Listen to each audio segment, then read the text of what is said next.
జనరల్‌గా ఏ పార్టీ నుంచి అయినా కూడా అధికారంలో ఉన్న పార్టీకి జంప్ అవుతుంటారు. అది రకరకాల కారణాల వల్ల చూస్తారు. అది పెద్ద వింతైన విషయం ఏమీ కాదు. అది ఎక్కడైనా దేశంలో, ఏ రాష్ట్రంలో, ఎప్పుడైనా, ఎక్కడైనా జరగొచ్చు. కానీ ఇక్కడ వింతగా జరుగుతున్నది ఏందంటే, ఇంకా 2.5 సంవత్సరాల కాలం ఉంది కాంగ్రెస్ పార్టీ ప్రభుత్వంలో ఉండడానికి.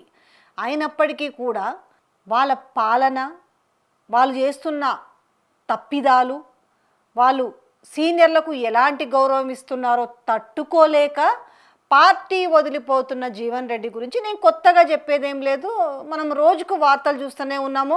సో జీవన్ రెడ్డి పార్టీ మారబోతున్నారు అనేసి, అందులో ముఖ్యంగా బీఆర్ఎస్లో చేరబోతున్నారు అనేసి. అయితే కాంగ్రెస్ పార్టీ దిద్దుబాటు చర్యలు ప్రారంభించింది. ఫస్ట్ ఏమో పోతే పోనీలే అన్నట్టుగా మొత్తంగా నెగటివ్ ట్రోల్స్, నెగటివ్ ట్వీట్స్ ఇవంతా కూడా సోషల్ మీడియాలో వైరల్ చేశారు.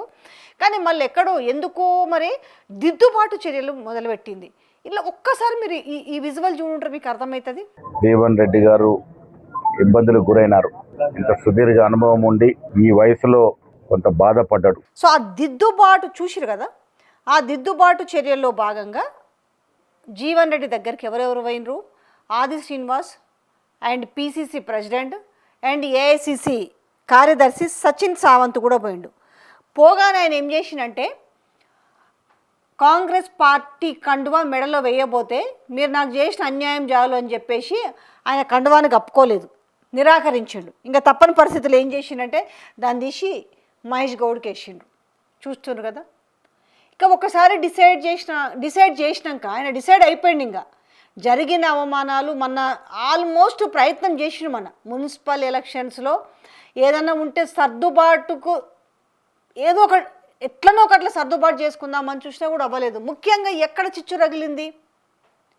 ఎవరైతే పార్టీ మారి కూడా మేము పార్టీ మారలేదు అని చెప్పిన 10 మంది ఫిరాయింపుల గురించి మనం కథలుగా చదువుకున్నాం, కథలుగా చెప్పుకున్నాం. ఎందుకంటే వాళ్ళు చెప్పిన కథలు అట్లున్నాయి స్పీకర్ ముందు. కారు గుర్తు మీద గెలిచి బీఆర్ఎస్ నుంచి కాంగ్రెస్ పార్టీలో గెలిచి కండువా కప్పుకొని కాంగ్రెస్ పార్టీకే పనిచేస్తున్న ఏమంటారు, శుద్ధిమంతులో బుద్ధిమంతులు అనాలి, మరి ఏమంటారో తెలియదు వాళ్ళని.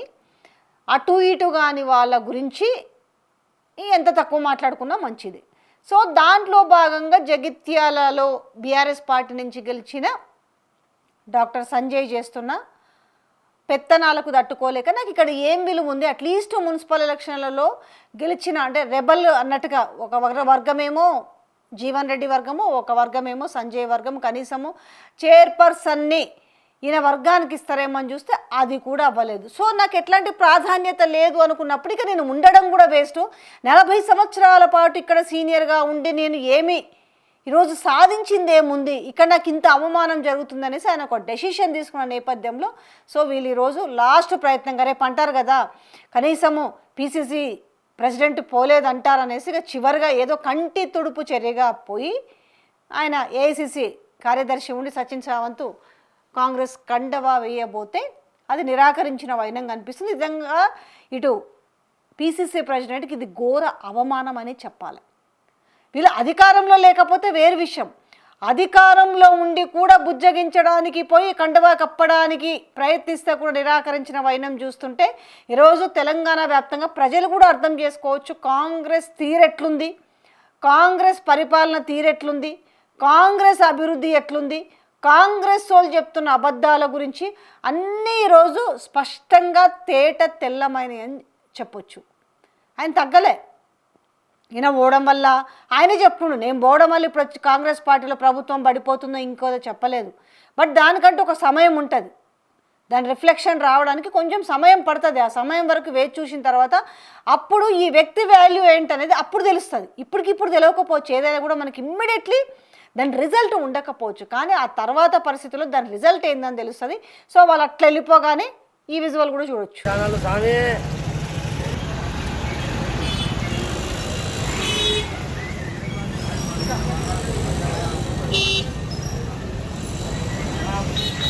ఆయన ఆఫీస్కి ఇందిరా భవన్ అని పేరు, ఒక పెద్ద ఫ్లెక్సీలు ఉంటాయి కదా, అన్నీ కూడా పీకి పడేసిండ్రు. ఇది అంతం కాదు, ఇది ఆరంభం. ఇంకా ఆ కోవలో పోయే వాళ్ళు చాలామంది ఉన్నారు. దేనికి పోతారు? చాలా విడ్డూరం. అధికారంలో ఉన్నప్పుడు ఏదైనా పనులు చేయించుకోవచ్చు, ఏవైనా కాంట్రాక్టులు తీసుకోవచ్చు, సో లీడర్లతోటో మంత్రులతోటో మంతనాలు చేసుకొని ఏమైనా చేయించి సంపాదించుకోవచ్చు అనుకుంటారు కదా. కానీ అది కాదు. ఒక నిజాయితీ గల వ్యక్తి, ఒక క్యాలిబర్ ఉన్న వ్యక్తి, ఒక క్రెడిబిలిటీ ఉన్న వ్యక్తి అధికారంలో ఉన్న పార్టీ నుంచి ఈరోజు ప్రతిపక్షంలో ఉన్న పార్టీలోకి వెళ్తుండంటే ఈరోజు కాంగ్రెస్ పార్టీ ప్రభుత్వ పనితీరు ఏ విధంగా ఉందో అర్థం చేసుకోవచ్చు.